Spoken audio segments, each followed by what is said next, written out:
Hello, everybody, and welcome back to Snapshot episode 59. I'm Brendan Patrick, joined always by Marvel Snap Phenom, KM Best. KM, your week in Marvel Snap, sir. I have opinions on the metagame. A lot of people like to point to metagames where you can play a lot of decks as proof that this metagame is good, to use diversity as the argument for why a card game metagame is a good one. And I think we are in the rare metagame right now where that heuristic is simply not true. We're in a very diverse metagame, but also it sucks really bad. Or not necessarily really bad. Like, the diversity keeps it from sucking as bad as it could, right? There's a lot. We're in a metagame where you are able to play a lot of different decks. However, the best decks are things people straight up hate. Just hate it. Like Hela? And the other downside of a diverse meta is, since everyone is able to play a bunch of decks, right? Everyone's going to find the deck that they hate. Do you hate Eliath? I've got terrible news for you. Do you hate Hela? I have even worse news. Do you hate Shang-Chi? Awful news for you, right? Like, it's a metagame where I would describe it as follows, right? It's the patient zero is Sarah. All tech, answers to everything. In answer to that, Hela arises because it's the one dumb bullshit deck that doesn't die to Sarah. And then people are like, okay, well, if I can't beat Hela with Sarah, what if I just do mostly the same thing, but with Loki? And everyone knows how much people hate that. And in the meantime, like the entirety of tier 2 and like some Loki decks are all also playing Eliath. And so you have, and then there's you know, Shinnok chugging along, Thanos chugging along, Destroy chugging along, real decks that are good, but then there's just like, they almost exist entirely outside of the moving part of the metagame, where like those decks, if you picked them up 2 months ago and you've been playing them, they've been good, they've been slightly worse, they've been slightly better, but they've been good. And everything else is what's changing around them. And they're just moving up and down, floating on the tide. And I think that's cool, right? But yeah, the part of the metagame that's actually new this week is very not fun. Yeah. So I actually like the metagame. I've been playing quite a bit recently. I think that I enjoy the metagame because for a lot of the past seasons, I've been just hitting Infinite, getting my rewards, and playing Conquest whenever I'm bored. I just didn't really have an interest in the grind. And for some reason, the spark just was relit for me. So I've been playing a lot. I've been on ladder. And I've liked the diversity. I have liked the diversity. Yeah. But I 100% agree with you. It is a massive, I don't know what you would call it, but it happens a lot in card games where people will look at the diversity of a metagame and immediately equate that to the health of the metagame and the enjoyability of a metagame. And I don't think that they're synonymous whatsoever. What I will say is I actually really enjoy this metagame, but I find myself being frustrated more in this metagame than I have any other, because like you mentioned, at every axis possible, there are cards that are going to piss you off. You're going to get Shang-Chi'd. You're going to get Eliath. A Loki's going to copy your entire hand. A Sarah deck is going to barely play the board and blow you out with 2 tech cards. Like, it's just how it is. And then a Hela player is going to make objectively incorrect plays throughout the game, but still win.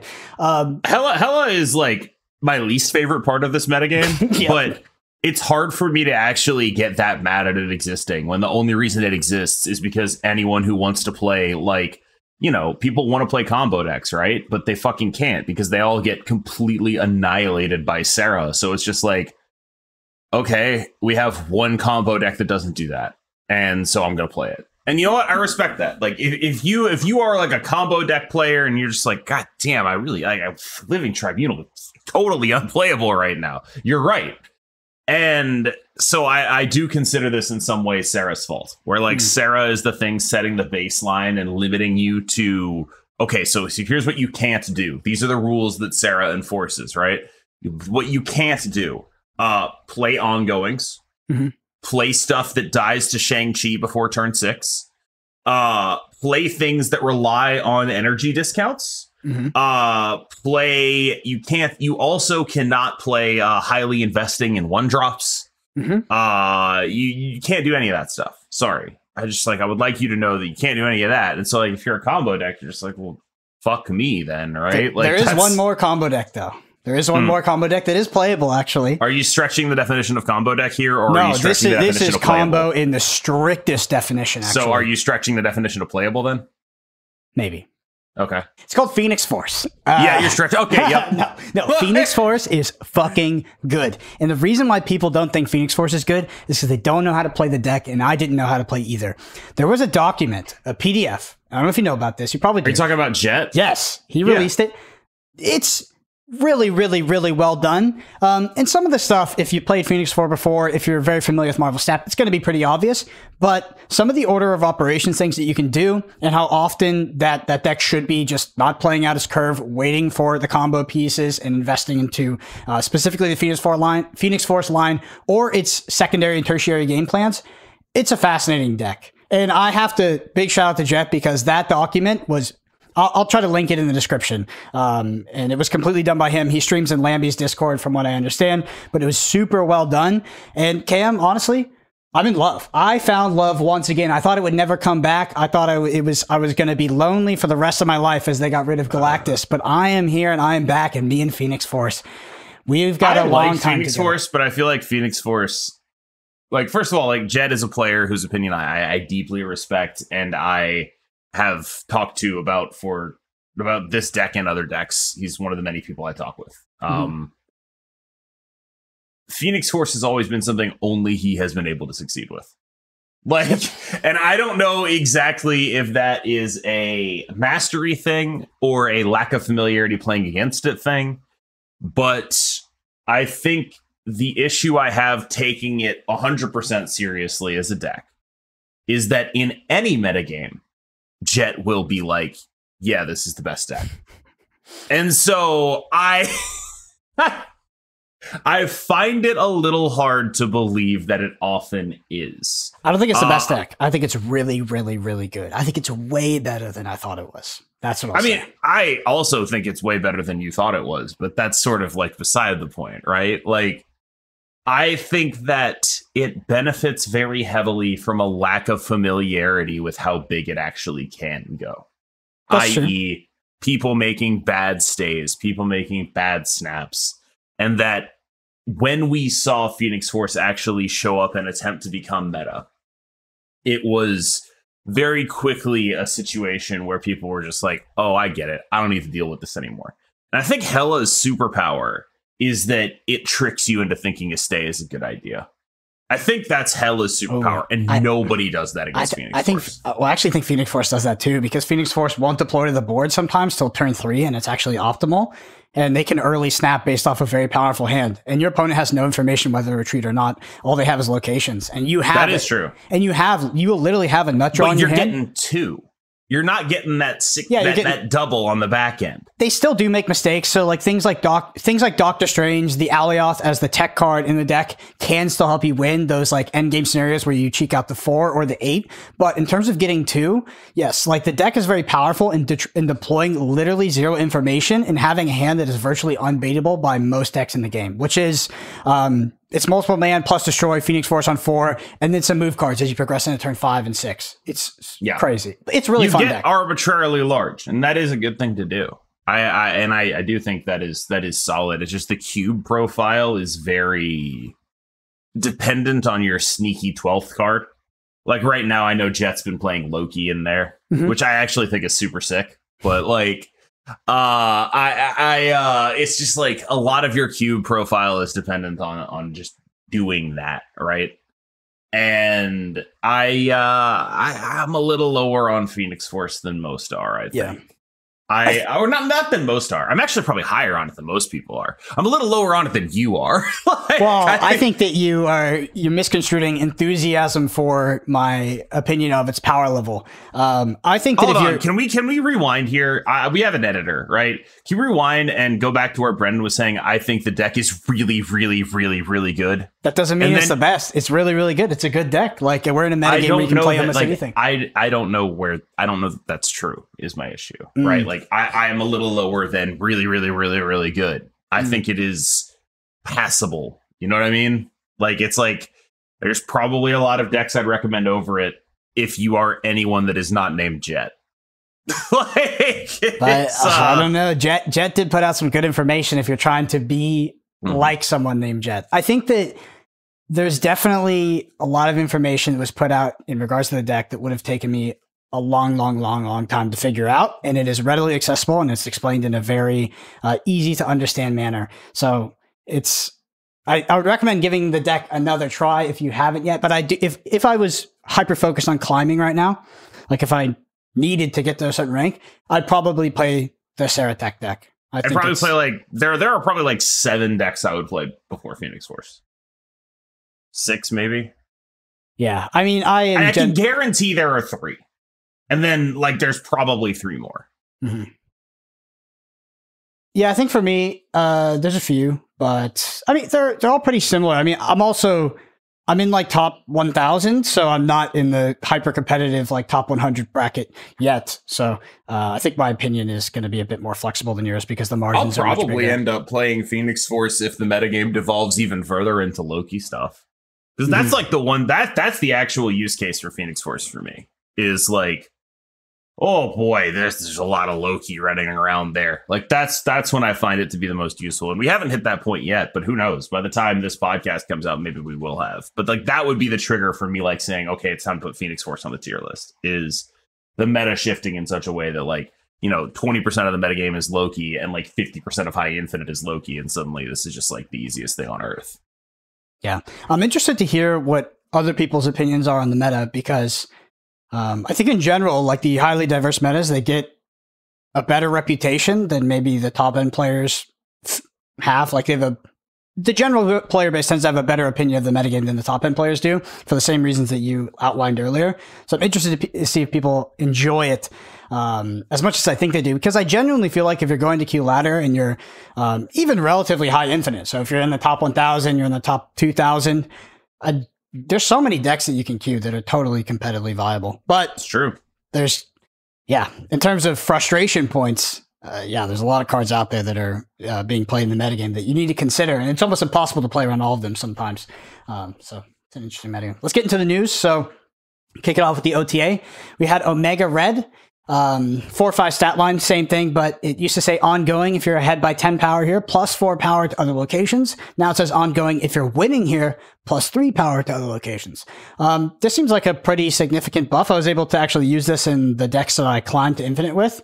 There's super giant decks, which is, I don't know. We'll talk about that card and the release of that card, but actually, I'm an Alioth believer. I just like playing the card. I like blowing up unrevealed cards.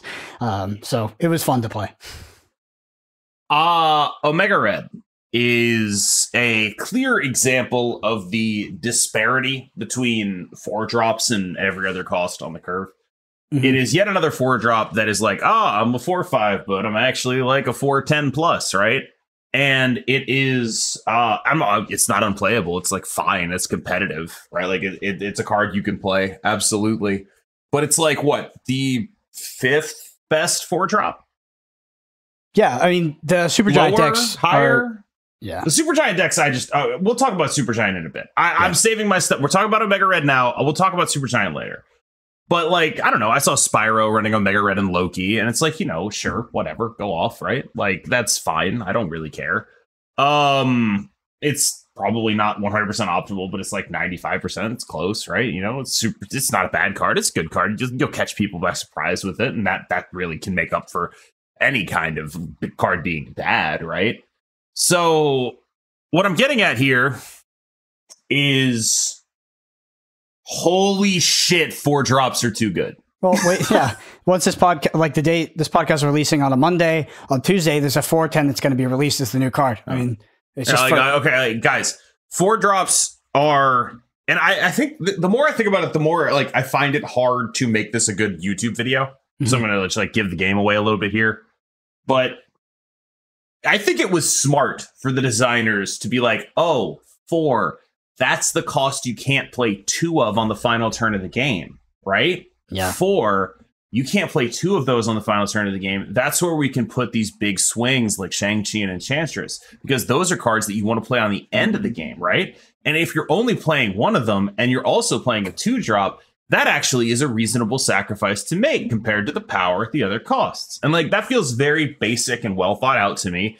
And for that reason, it's like, okay, I actually think it actually kind of does make a ton of sense why like 4-drops are balanced the way they were, right? Like, because yes, this disparity does exist. 4-drops are way bigger compared to their vanilla than anything else, right? That is objectively true. But the reason we are so punished with them, I've come around, I've done an entire full circle on this. The reason we're so punished with them actually is Zabu. Yeah. Because if that disparity would still exist if Zabu didn't exist, but it would be like, fine.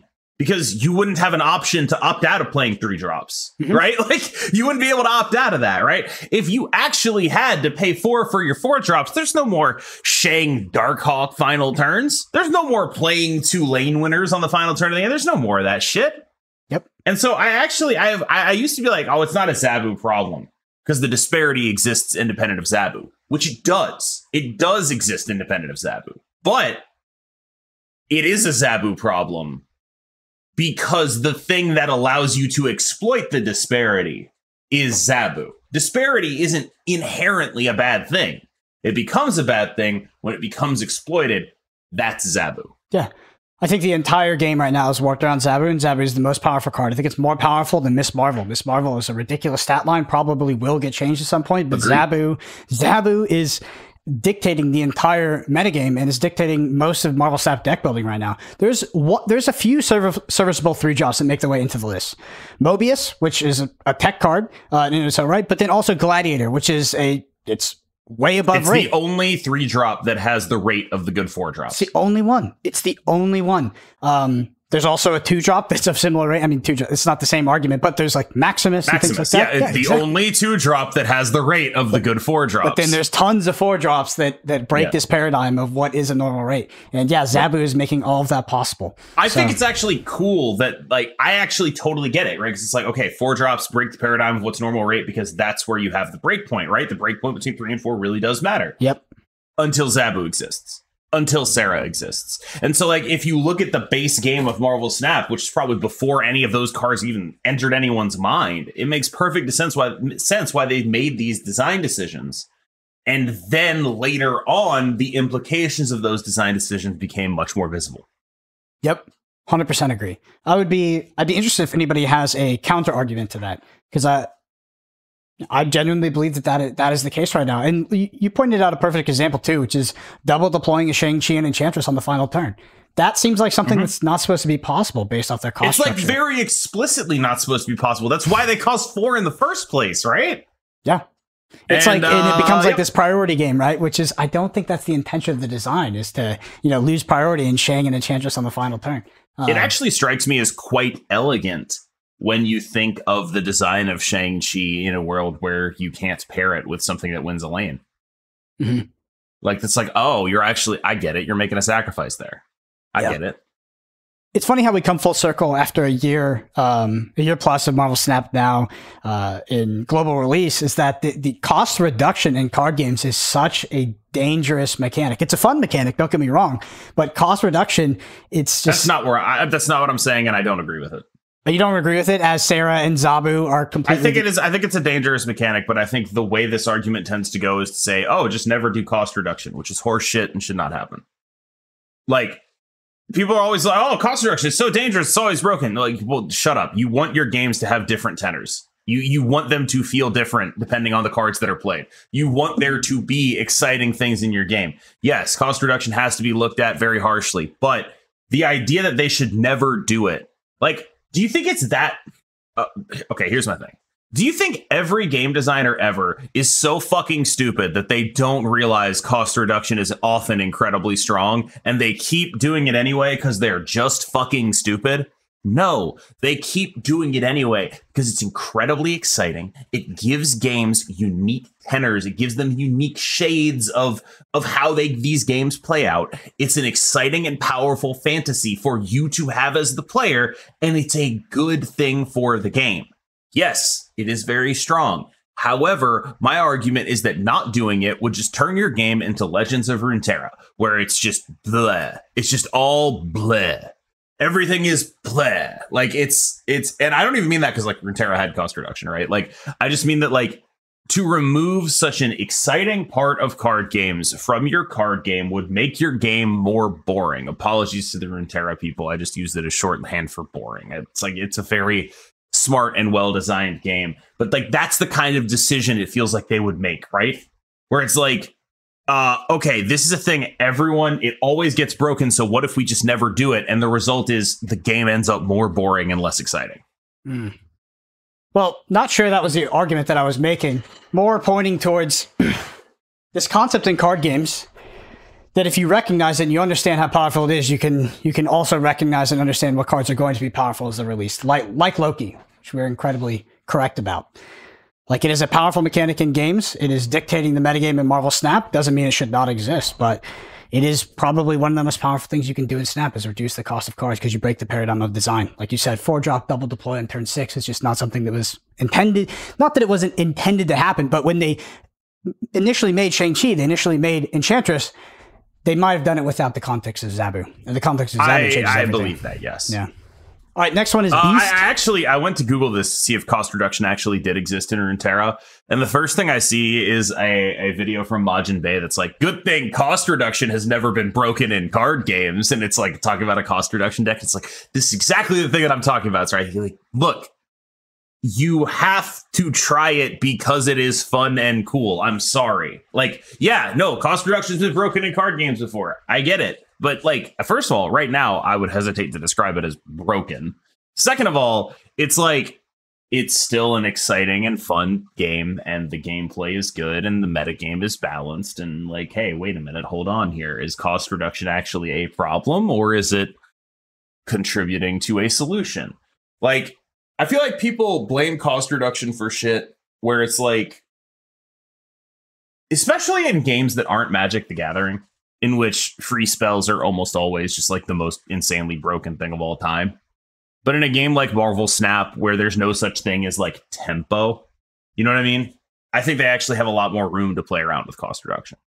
I think that like, now that Mobius exists too, especially, right? Like, we have so much more room in a game with no tempo to play around with cost reduction, because the main way that cost reduction is extremely powerful in other games is it gives you an enormous tempo advantage. It's either that or you're OTKing somebody. And we don't have those either because we don't have health, right? Like, this is I actually think that like to have the cost reduction decks in your card game be the control decks is unique. I think, actually, like, that is not a dynamic that often shows up. Cost reduction is often doing something that's like very explicitly broken. I am cheating. But it's really not doing that in Marvel Snap. It's broken by the standards of card gamers describing the best deck in the game as broken. But short of original Zabu, it's not broken, right? Like, it's not broken. It's just good. I'm not sure what would qualify as broken or not broken. I think it's just, it is very powerful. I wonder if they wanted to sort of, I don't know, temper the Zabu effect a bit, if they would target cards like Shang-Chi and Enchantress, or they would relook at Mobius and potentially make that card more accessible. I don't know. I would be tempted to fix the problem and not just like make Mobius 2/3 again, because that making Mobius cheaper is just miserable for everybody. Yeah, so affects too many decks, I would be tempted to take it the other direction. Mm-hmm. Well, speaking of cost reduction, we have Beast. Beast was a 3/4. It is now a 2/2. It used to say on reveal, return your other cards here to your hand, give them -1 cost. Now it says on reveal, return your other cards here to your hand. They cost 1 less next turn, so they only affect the next turn. I have thought that Annihilus Bounce was, and I'm gonna like toot my own horn here. When Annihilus first came out, I was the first like creator, while everyone else was still in the Stone Age of debris bullshit, to just be like, oh, it's a bounce card. You play this Hood and Sentry in the bounce deck, and it's good, right? I was the first person to do that, like when the card came out. This is like when we still had Chavez. You can go back and look on my YouTube channel. The video will be there. And after doing that, And since then, I have consistently said that Annihilus Bounce is one of the best decks in the game. Post Chavez nerf, it became probably the best of the bounce decks in the game because it was able to be a deck that had cards it wanted to draw in the final turn of the game, which most of the other bounce decks were built for Chavez more than it was. So it sort of vaulted ahead of them.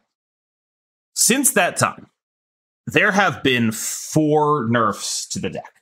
America Chavez, obviously, we lost. Werewolf by Night.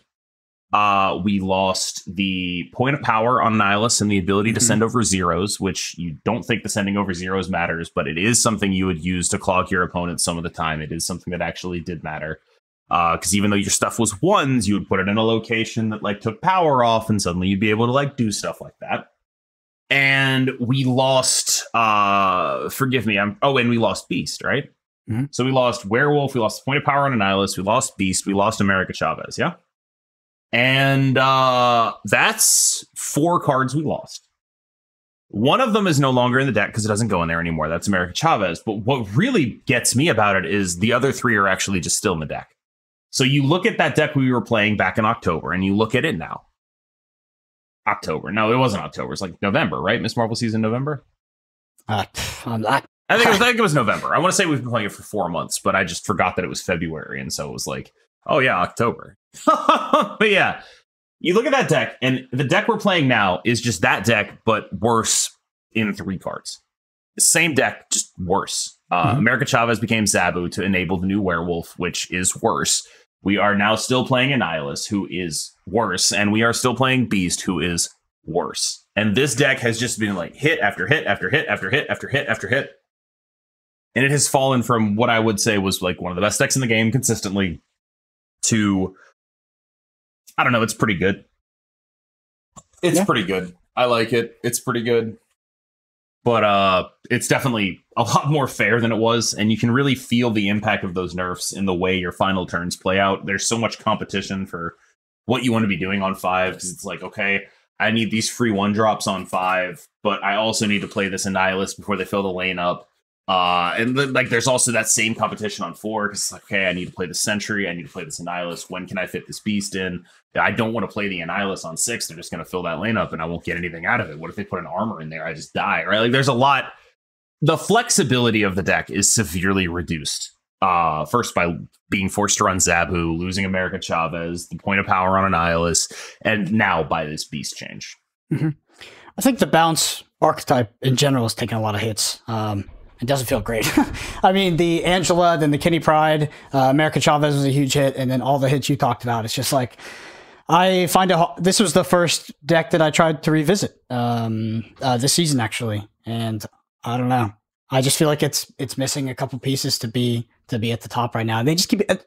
The thing I want to highlight here, too, as well, is I think there's plenty of non-zero people that can look at this and go, okay, this Beast change, is it a buff or a nerf? I think it's a nerf. Is anyone even asking that question? For sure. Oh, well, sure then, yeah, it's a nerf. Yeah, I'm sure it's a minority, but it is absolutely a nerf. I mean, there's also in the context of Black Swan coming out, which we'll talk about, the 3/5 that kind of goes in the bounce deck. But yeah, it is a bummer. It's my favorite archetype in the game. Maybe that will soon be Phoenix Force. But yeah, it's just been taking a lot of hits recently. And I thought your favorite archetype in the game was Galactus. Well, that one is definitely dead. I think they're progressively killing all my favorite archetypes. Yeah, I tried to play some Galactus. It was terrible. I actually played it in the Infinite Climb of it. Played a little bit against bots, and that was the most miserable experience I've had in my life. Because you can't do it against bots. Yeah, they all run both goblins nowadays, so that's fun. That's fun. All right, last one here is Hellcarrier. Hellcarrier 610. Used to say when you discard this, add 3 random cards to your hand. Now it says when you discard this, fill your hand with random cards. I mean, I'm excited by it, but I don't think this is like we're a competitive Marvel Snap podcast, right? Like, yeah, I've seen it played against me once with the Collector, basically, in like some Wong deck. It was weird. I don't think it's like awful, right? Like I've tried some stuff with this card in it, you know. Like this is my fun little Conquest deck. It went from like being a 1 out of 10 card to like a 6 out of 10 card, right? But the issue is that 6 out of 10 cards aren't playable. 6 out of 10 cards are exactly as playable as 1 out of 10 cards if we're being serious, right? And so like it is actually a pretty serious buff, but like not the kind that'll matter for someone like me or presumably most of our listeners. Yep. All right, on to the season pass card, Black Swan 3/5 on reveal until the end of your next turn. Your 1-cost cards cost 0. People act like this card is power creep. And it is in the sense that it is a 3/5 that has an all upside ability, right? Mm-hmm. But one of the things that really strikes you when playing with Black Swan is that she's actually not power crept enough. The thing about Black Swan, and this is why like people talking like 2/3 Black Swan would be better, are just absolutely full of shit, right?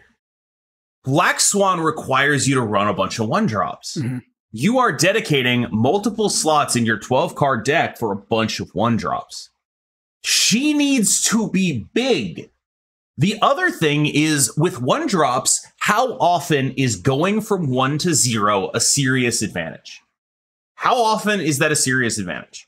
You have to come up with some pretty specific scenarios where it's like, okay, I was gonna play, for example, Hitmonkey Mysterio and a 1-drop, but now I can play Hitmonkey Mysterio and 3 1-drops. And it's like, oh, was that fucking worth doing? Like, is that actually a better thing to be doing? I know. And so my argument for Black Swan is that the idea that she's power creep is like, yeah, her requirements are not on the card. Her requirements are the shit you have to run to get value out of her effect. Because you got to run a bunch of terrible cards. You got to be a 1-drop gamer. Yep. you got to be a 1-drop gamer if you want to get the value out of this card. She should be like a 3/7. Like that, you got to make up for that somehow. In the current state of Marvel Snap, I'd rather have my 4-drops cost 3 than my 1-drops cost 0. Correct. Black Swan, I tried building quite a few decks with this, and in all of my Black Swan decks, Black Swan was probably the worst card. And that was I've got a challenge for you. Come up with a combination of 1-drops that guaranteed has more power than a Miss Marvel. 4 1-drops. Put it in one lane. Yeah, that's probably, I don't know. You get Ant-Man, but you can't use Martyr or Titania because they go elsewhere. Yeah. So you get Ant-Man, you get Blade, you get... That's it. If you had 4 free 1-drops, it would probably be smaller than a Darkhawk. Yeah. I just like it's fine with the, like, if you're bouncing Hood back multiple times and you have multiple demons, I guess it can be nice with Hitmonkey on the final turn. Yeah. But like, again, it was just like the card was, it's not the effect was non-zero, and the effect was powerful in the minority of scenarios. I would just rather have a way more streamlined bounce deck. And then at the end of the day, I'm still playing bounce without Kitty Pryde and Angela, and I'm just like, what am I doing in this archetype? It's like Black Swan is a fascinating card to me because while she is objectively power creep in terms of the text and the writing on the card, this is a card that, in order to support the archetype that you want to play her in, needs to actually be power crept significantly further. That said, I've been playing her in Thanos. Do you know why I like her there? Because I don't have to put the 1-drops in my goddamn deck. I don't have to play any 1-drops, any actual 1-drops. I can just be like, oh, this will let me get a free Lockjaw pull while I play my Devil Dinosaur. Yeah, actually, the way I was considering looking at Black Swan was not being a 1-drop gamer, instead looking at the sort of floor in terms of value, and then basically just play a 3/5 that, you know, gets you incremental value on like 1 to 2 cards that you were going to play anyway. So in something like Thanos, it's like, is it good enough as just this 3/5 stat line that gives you the additional value? But it's a very unimpressive card there. But that's like the only use case. It's like exactly like it's totally unimpressive, but it's like, oh, I actually get it. I'm doing something with this card now. It lets me do things that I wouldn't otherwise be able to do, like play a big guy and a stone into Lockjaw in the same turn. Yeah. Yes, it is a win more, but it is a use case. Like it's a, I don't even know if I would qualify that as a win more, but like, yeah, it's mostly good when you already have Lockjaw. But yeah, like at least that's a use case. At least that's a pitch, right? Where like the other decks I see Black Swan are like, all right, I'm going to do Black Swan and then dump my hand with Hitmonkey. And it's like, okay, so you took the Hitmonkey deck and you made it more vulnerable to Ghost Killmonger. Yeah. That's what you've done. You have taken the Hitmonkey deck and you've made it worse into an extremely plausible line of play. Cool. All right. Let's go into Supergiant. Supergiant's 4/5 says on reveal all cards played next turn don't reveal until the game ends. I have no read on this card. I love this card. You love this card? Yeah, because it's mostly because it's toxic. Okay, but okay, here's the thing. I'm pretty sure every deck you play this card in sucks, right? Because you're trying to do I'm playing Supergiant offensively by getting ahead and then Goliath thing. Every deck I've played against or played that tries to do that shit sucks. I'll tell you where I found Supergiant to actually make sense, though. Supergiant makes sense if you have a giant 5-drop, Ronin or Dino, and an Goliath in your deck. Yeah. Yeah. That's when he makes sense. But you still want to get ahead. What do you mean? For example, I've been playing Supergiant and Loki. Yeah. So the thing about Supergiant is you have, I think that even if you do have Ronin in your deck, which I do, it's a Ronin. It's basically Supergiant, Ronin, Goliath, or something along that nature. Yeah, you have to have priority for the Goliath to be super effective. But at the same time, you have to play kind of bad, not fantastic. So first of all, you have to play Supergiant on turn 4. That's not great. There's a lot of better 4-drops. And if you get priority taken away from you when you play that Supergiant, game's almost over. It's really bad. So you have to play kind of these bad cards to get this early game priority. I was playing Nebula, Mr. Fantastic. Mr. Fantastic was really, really good. Lizard, things like that to get that early game priority. Turn 4 this. The thing about this card is it was good when it first came out because people would not retreat when it was, on board. It's an absolute lock. This is the kind of card, it comes down to 4, you maintain priority, your opponent should assume you have a Goliath and the game is virtually over. Sure, they can get out of it in some niche ways, but ultimately they're in a bad scenario, but people would stay in. I think the more people are aware of Supergiant, which at this point they're going to be, the worse the card is in those kind of decks. It's still... That's what I mean, though. Mm-hmm. Every dedicated Supergiant deck is hamstrung by only working when it works, right? The rest of the time, if you don't do that thing, you die. You lose. That's why she makes sense in Loki. Because you can just be oh, well, this plan's not going to work. Deuces! Just like every other weird fucking tech card, you can just slam her in Loki and just be pow, I don't have to worry about that anymore. All the games where she's not doing anything, right? All the games where you didn't draw your early game, you aren't curving out perfectly. You know what those decks remind me of? The decks I'm talking about that you're talking about with Supergiant they remind me of Leech decks, right? Mm-hmm. Where it's Leech can only be good if you're playing from ahead. That is when Leech is good. You have to be playing from ahead. That's why Leech is right now. Right, because Leech goes in all these Darkhawk decks, right? And the Darkhawk early game is the most mid shit of all time. If you are not drawing Zabu, you are just doing the worst shit ever.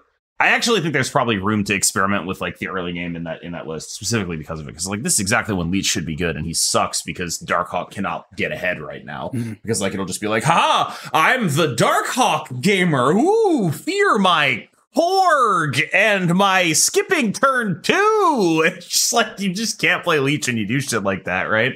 Yeah, by the way, Sarah Tech is one of the most popular decks in the metagame. It's okay, you getting both Shang-Chi and Enchantress is it's just tough. Supergiant, I don't think the decks are great, to be honest. The get ahead the get ahead shit is fundamentally a joke.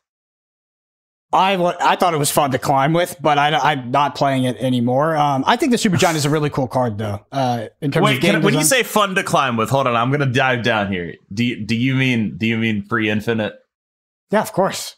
Okay, yeah, no shit. That's what I mean by a joke. That's when the card released. That's when it was fun to play with. I'm climbing with Supergiant. These bots never see my Goliath coming.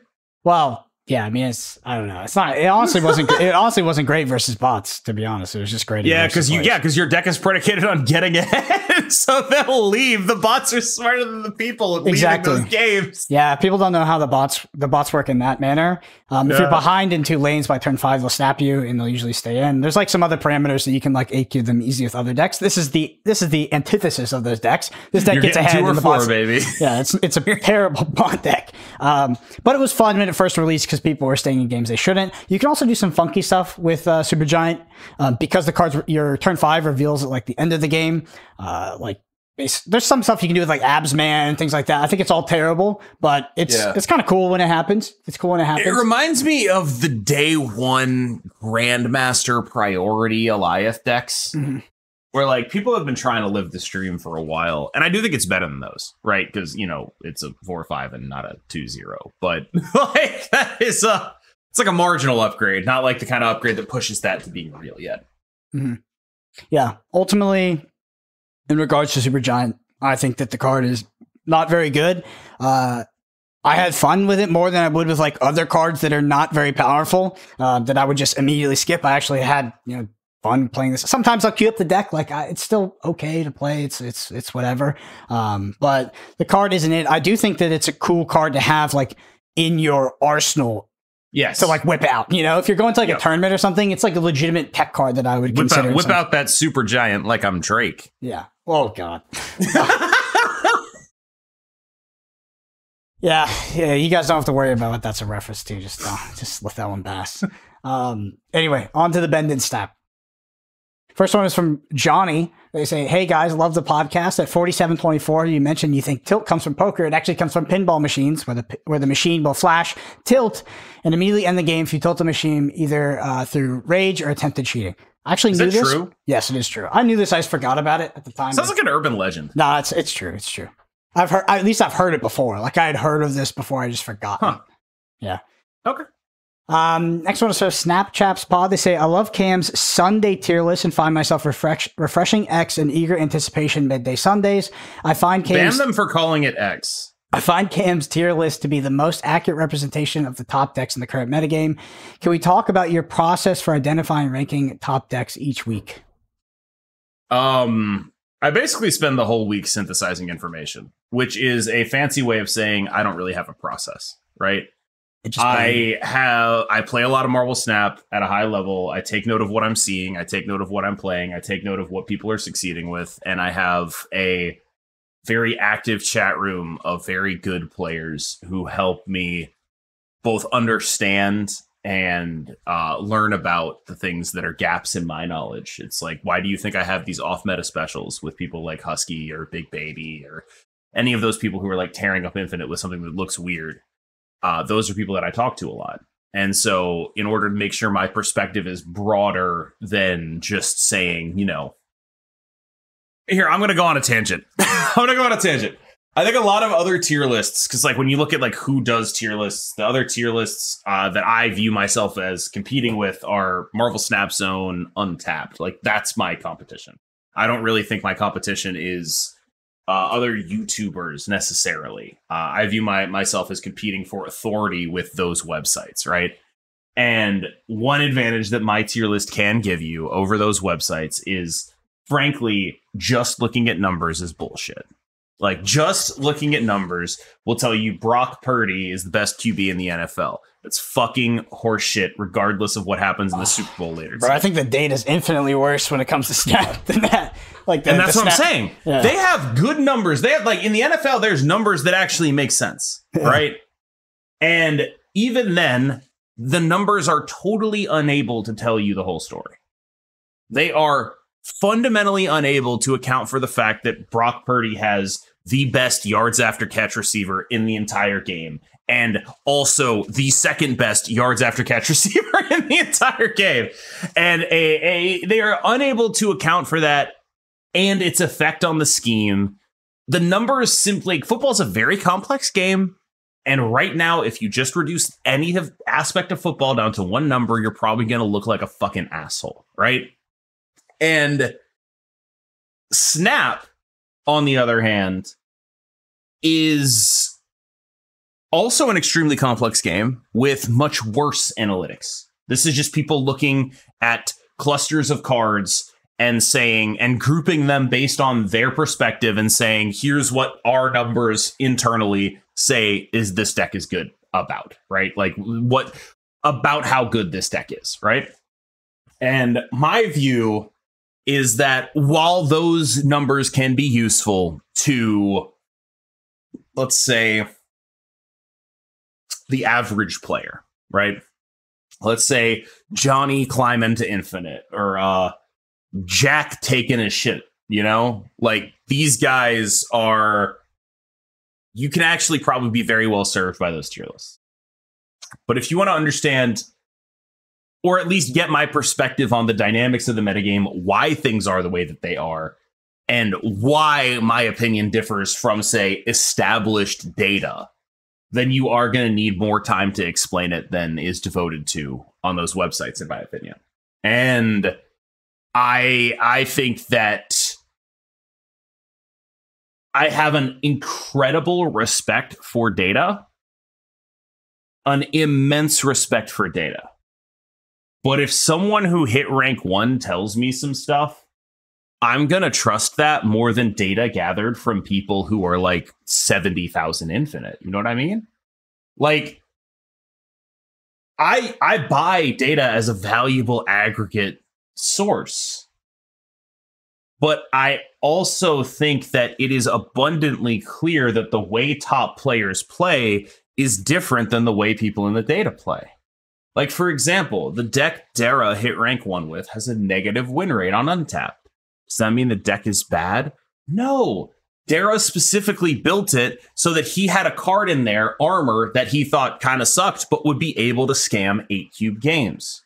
So he could aggressively snap when a location that Armor benefited from showed up. So he could aggressively snap when a matchup like Destroy showed up, right? Like, this is the kind of thing that a good player playing the deck well will do. And this is the kind of thing that most people who show up in that data will not. That level of aggressive snapping is beyond even someone like me.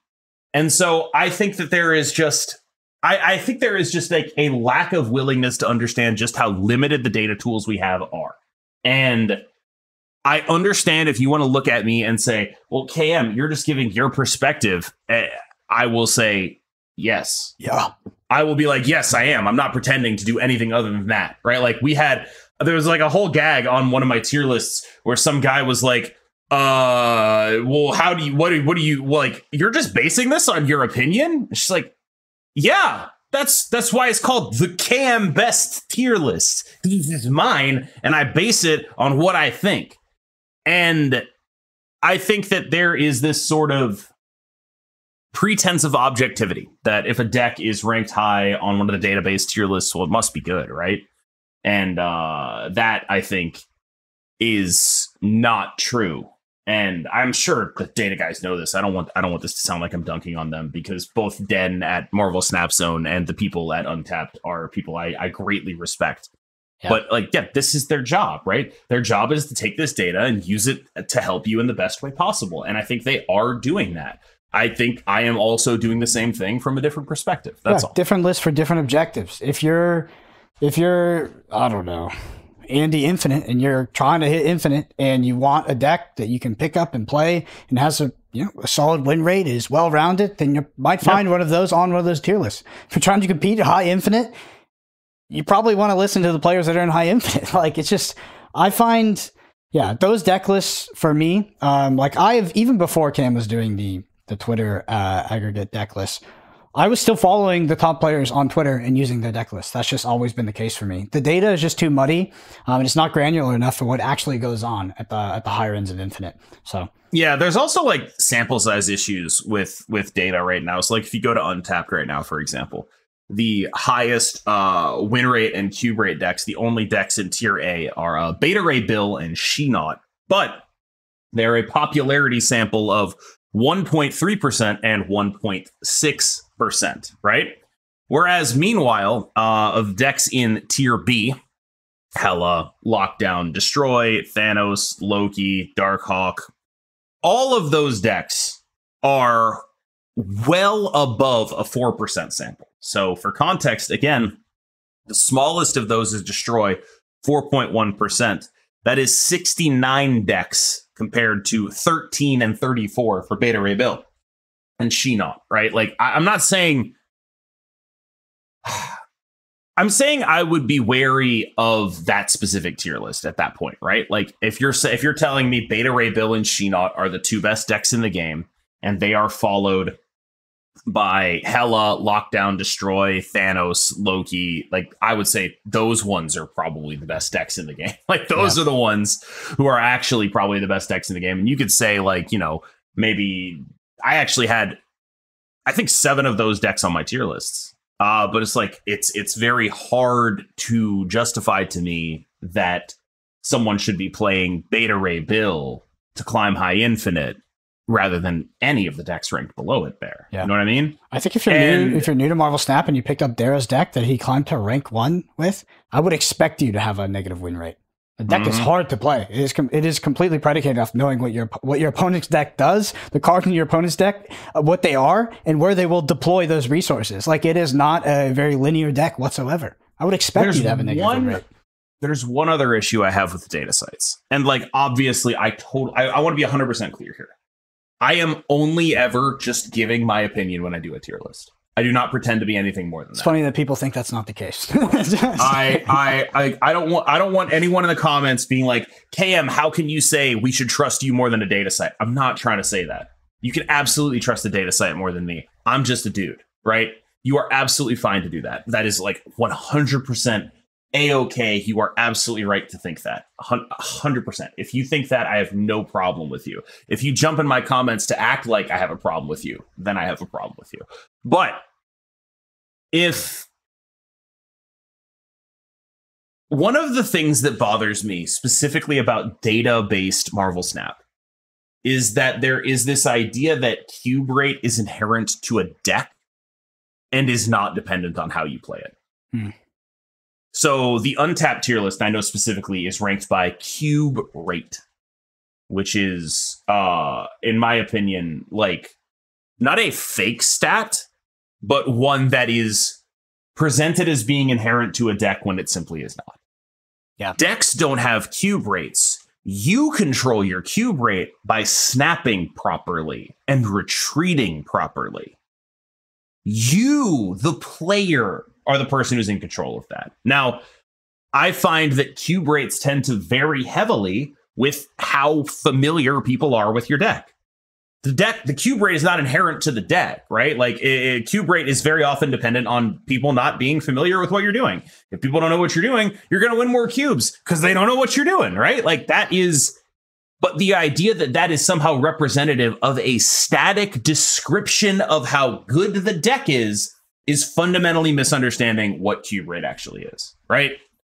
And I think that is, I would say, one of the larger objections I have to the way data is used in Marvel Snap. So I really just want people to, like, understand the limitations of data stuff and why I feel like it is important for me to provide what I do, because I would rather listen to me than listen to Untapped. That's where I'm at. That is what I would rather do. I would rather net deck a player doing well than the aggregate of players in 50,000 ranked infinite. That is just my perspective.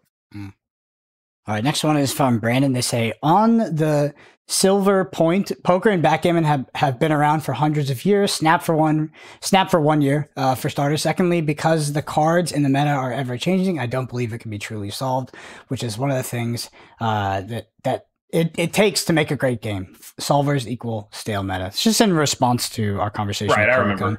In regards to solvers, and Marvel Snap just likely to be an impossibly complex game to solve. And if it could be solved, it would not be solved by the human brain. It would be some sort of, but even then, I don't think the tool could be created. Next one's from Mitchell or Michelle. I don't know which one, because it's Mitchell E. Lamb, or it's Mitchell E. Lamb or Michelle Lamb. I don't know. Is there a T or a C? There's C. Oh, actually, I spelled it. I wrote it in manually, so I spelled it both ways. Actually, I said you Mitchell spelled it Mitchell. Michelle. I don't know which one it is. Basically, there's an E after the L. That's either either part of the last name or not, and I don't know. So, oh my god. Yeah, let us know, because this person comments a lot, and I've always been like, damn, I don't know which one it is. But it's Mitchell Lamb. That's like the entire thing, or Michelle Lamb. I don't know. Anyway, hey guys, hope you're doing well. Question: I'm sure I'm the millionth person to say this, but shouldn't the Guardians be looked at for buffs again? Gamora and Rocket might be the only ones that don't need it, but it's also never sat right with me that the rest get +2 if you soul read, but she gets +5 would you scale them? Star-Lord 2/2 +3, Groot 3/4 +3, Drax 4/5 +4, or would you scrap it for a different design altogether? I actually think the Guardians are really great for what they do, which is show you what the limits of like they're very specifically vanilla plus cards, right? They are there to teach new players that, hey, if you take a risk, you can get more points than your stat line. Ooh, isn't that cool? Yeah, Groot and Drax are a bit underwhelming, but and yes, I would probably put Groot to +3 because why not? You know, I think all that stuff is cool. But mostly I think that when people ask this question, what they mean is, can Guardians of the Galaxy be competitively viable? And I think the answer to that question is they really shouldn't be. Why should they not be? These are starter cards. They're meant to teach you stuff.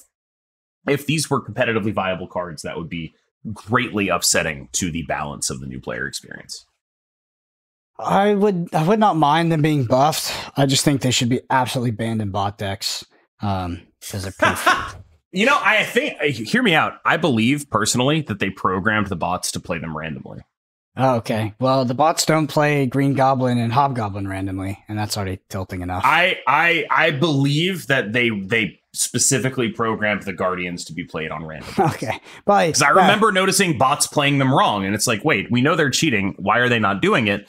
I think they are specifically programmed so that it is not that. I think when they were like designing the cheating bots, they were like, all right, let's not have them do that. Everyone will hate that. That fucking sucks. So they got rid of that specifically and then went from there. My favorite cheating bot line, there's a lot of them. I've got a lot of favorites, to be honest. But one of my favorites, because it's recent, I play Dr. Octopus. My cheating bot opponent plays no cards. It's just like you can't play Dr. Octopus because they understand all the permutations. So they know what the best play is to result in the most power disparity into that Dr. Octopus. Sometimes it's playing no cards. Sometimes it's playing one card to guarantee the right cards get pulled. They will always do the perfect thing into a Doc Ock. Yes. There is also my favorite one is the classic Elektra Nightcrawler. Yeah. That's the classic. That's my favorite. Yeah, that is a classic. When Jerry and I were first playing Marvel Snap, that's how we realized it was going on. All right, our last one here is from Alkenhelm. They say, I tried to play the Thanos deck for 2 to 3 days and had maybe a 35% win rate. Yep. No Lockjaw, no Mind Stone, bad RNG out of Lockjaw. Yep. I don't understand how people are winning with this deck, honestly. Even Hela is more consistent than this. Well, they're drawing Lockjaw and Mind Stone. Yeah, and that deck... They're aggressively snapping when they do the thing the deck is trying to do, and then accepting that they're going to lose and losing as few cubes as possible when they're drawing like what you're drawing. Yeah, like feast and famine. Fundamentally, you absolutely can get unlucky for like 3 days in a row. That's I would say if you play enough Marvel Snap, it's actually a guarantee that it happens to you at some point, right? Like absolutely, 100%. You totally can. You have to deal with that. Minimize the losses, maximize the gains, do what you can. Yeah, it's a very much a feast and famine deck, and I find that the players that know the deck well enough to snap in all of the correct scenarios are the ones that are successful with it. Everybody else comes back with the comments of having a 35% win rate and just getting absolutely dumpstered on it. And yeah, I mean, it's been I've had a similar experience with the deck sometimes. Like when Lambie kind of first started playing that deck a lot, I remember picking it up and I was like, what the hell is this pile of garbage? It took a while for me to. And that was when it was broken. Yeah. And I was like, dude, if I don't draw, like, I was like, dude, I have 4 6-drops in my hand. What the fuck is going on? It's just miserable. But yeah, it's a powerful deck. I just think that you have to be very, very comfortable knowing when to snap and when not to, which sounds obvious, but like you said, I mean, it can feel like a 35% win rate deck for sure. It just, when you have those 35%, that's when you get the 4 and the 8s. Yep. Yeah. Thanos' secret is that it's actually never a 35% deck. Like it's actually more like this is the secret to why Thanos is good. It's like a 50% win rate deck with an amazing cube profile. Mm-hmm. That's what it is. Because it's like this deck is good enough that it'll probably win like half your games just by winning them. But like, it wins some of them so overpoweringly that you get very good snaps. Mm-hmm. And like, that's Thanos' secret, is that it like when it gets better than that, that's when it gets like super broken, where it's like, this is a 60% win rate deck with a great cube profile. And like, then you just get fucked. I will say, I did talk about how cube rate wasn't inherent to decks, I will take a slight L on that, because like there are decks. Let me put it this way: there are decks that have better cube equity than other decks, but that is often not remotely represented in the cube rate stat. Does that make sense? The overwhelming determinant of the cube rate stat is whether people are correctly retreating against you. That's it. That's the overwhelming determinant of the cube rate stat, is whether people are correctly retreating against you. And the number one way to make people not be correctly retreating against you is to do some shit they don't know what you're doing. That's the number one way by far. And so very often there will be a low sample size deck, monster cube rate. A deck doing something people aren't prepared for, monster cube rate.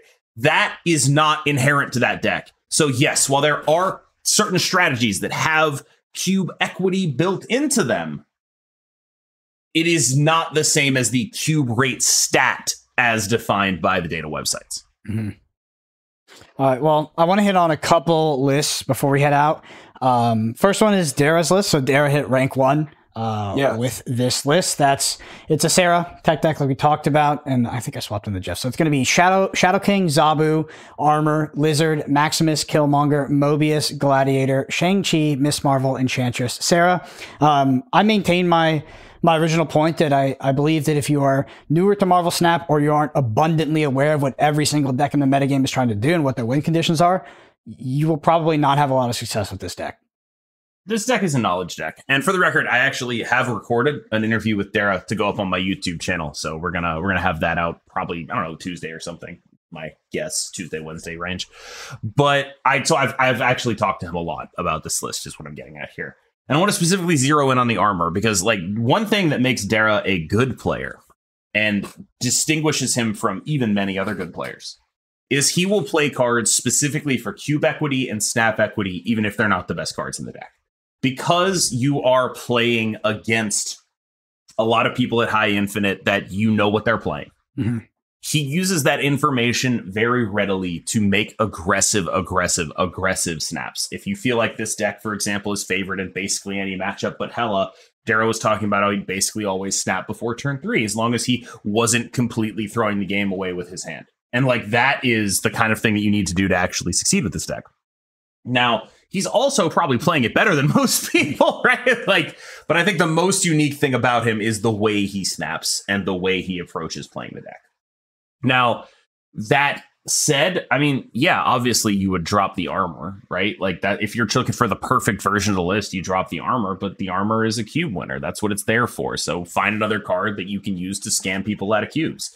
Dara was talking about like, yeah, I run Absorbing Man, right? Because then I can beat Hela gamers by going Zabu and Sarah and then Shang-Chi Absorbing Man, and I can actually win those lanes, right? It's not a good plan, but it's a high equity one, right? Because no Hela gamer is ever going to expect it. You can get 8 cubes out of that, right? Like this is the way he approaches building that deck is a very clever one. It maximizes what we were talking about. We talked about cube rate, right? It maximizes surprising people, and that is a really good lesson to learn, in my opinion. Yeah, absolutely. All right, the next one I want to hit, or probably the last one here, is just a super giant deck, if you're interested in that card. Kind of like what we talked about earlier, but Nebula, Zabu, Lizard, Maximus, Mr. Fantastic, Gladiator, Miss Marvel, Supergiant, Iron Lad, Ronan the Accuser, Alioth, Doctor Doom. When this deck doesn't play Supergiant, it doesn't get to do its Alioth thing. Most of the time, it's trying to get priority before and on turn 4. So when you play turn 5, you play something like the Ronin, and your cards don't flip. You see exactly where they play their cards, so you can immediately kill that with Alioth if you want, or you can guess where the turn 6 card goes. Up to you. Ultimately, it's okay. Like the deck can win when it doesn't draw Supergiant. It can.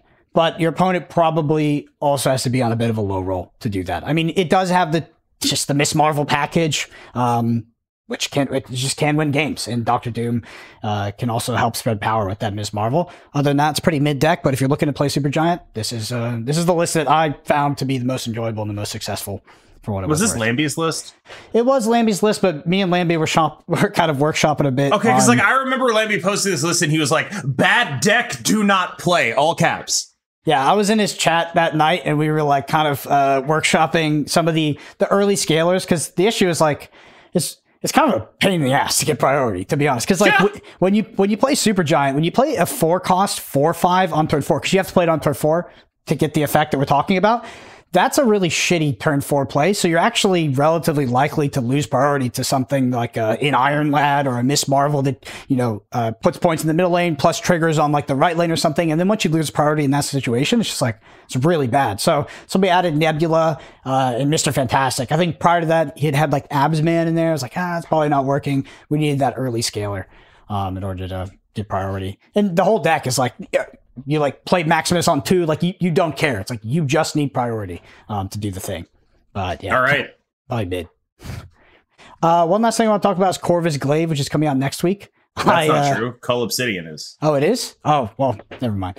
But I do want to say Obsidian is the new card, according to the data mines at least. It's Cull Obsidian, then Corvus Glaive. You're right. The week after that, sorry, I was kind of already in the mindset of that card was already out. But Corvus Glaive, I want to walk back my thought on it a bit. I was like, did Lambie get to you? He did. He's wrong. Yeah, I know. He told me that you didn't believe him, but he's wrong. I believe him. So Sandman sucks. If he's ever going to be, if Corvus Glaive is good, it is not with fucking Sandman. I swear. Not necessarily the Sandman, but this is the point. Corvus Glaive is a 3/5. It says on reveal, discard 2 cards from your hand and get +1 max energy. The entire thesis is that this is a second Electro in your deck, and it just streamlines ramp. Okay. Congratulations on playing ramp. I played a Loki. I got all your shit. I'm doing it better than you. What are we doing here, man? Loki's not real. What are we fucking doing here, man? It's so much stronger. Like when he phrased it like that, like I looked at this card and I was like, oh wow, discarding 2 cards is way too much of a cost to pay.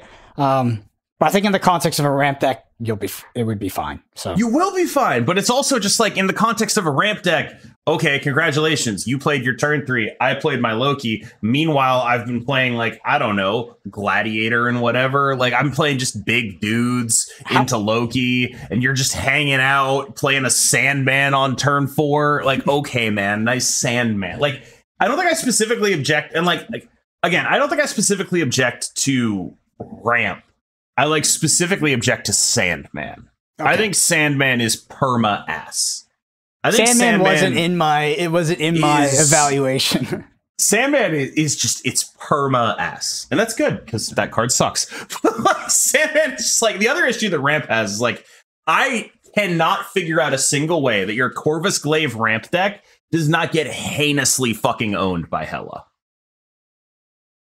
We'll see. How many Loki gamers do you encounter generally while playing? Because I haven't been encountering. Oh, it's on an uptick. Oh yeah, it's on an uptick right now. It's been on an uptick. I think partly because you're streaming the deck. No, it's not my fault. Dude, every time I lose to a Loki gamer, you know what happens? I get pinged in the KM Best chat. Is that true? Not every time, but it happens, yeah. You should tell those people to never do that shit again. That's against the rules. That's not even a joke. It is against the rules. I told people specifically to not do do They're they're very respectful. I think it's their first time. Like it's the first time we play. It's just funny that it doesn't bother me. It's just funny that they're also on Loki. And I'm just like, look, KM Best Gremlin playing Loki. I will say this. I think Loki right now is succeeding by virtue of Hela farming Sarah. Like Sarah is keeping everything else down. Hela farms Sarah. Loki matches up into Hela slightly better because you get like, big idiots at the very least. Like for Sarah, the matchup's borderline unwinnable. For Loki, the matchup is not unwinnable. And that is a big going from actual unbeatable to a real deck is important. So that's why Loki's been on his uptick recently. Yeah. I need to try out Loki again as well. Anyway, if you're listening to this podcast, you enjoy it, number one thing you can do is leave us a review on Apple Podcasts or Spotify. We read every single review, and it helps us so much. There's a video version of this on YouTube at youtube.com/@the_snapshot. Hit that subscribe while you're there. Twitter's our Brennan APG, KMSMS, KMS Streaming in the evenings. Yeah. It's gotten even weirder. Like, I'm doing longer streams and at even later times. I've become even more degenerate over time. By the way, you said the number one thing you can do is leave us a review on Rate This Podcast. The number one thing you can do is PayPal me $10 million. But the number 2 thing you can do is leave a review on Rate This Podcast. Is KM going to give Phoenix Force another try? Is that It depends on how much Loki there is, right? Like if I see like, we're back in Loki mirrors, I will consider it. Yeah. To be fair, today, right now, I know there's the Super Bowl, but there's Olympia is the hot location. Yes. I already decided not to play. Really good location for Phoenix Force. Absolutely not happening. That shit is not happening. I am not about that life. Yeah, enjoy the Hela gamers. Anyway. I'm going to go enjoy the Super Bowl. Later, dude. Thank you all so much for listening. We'll see you next week.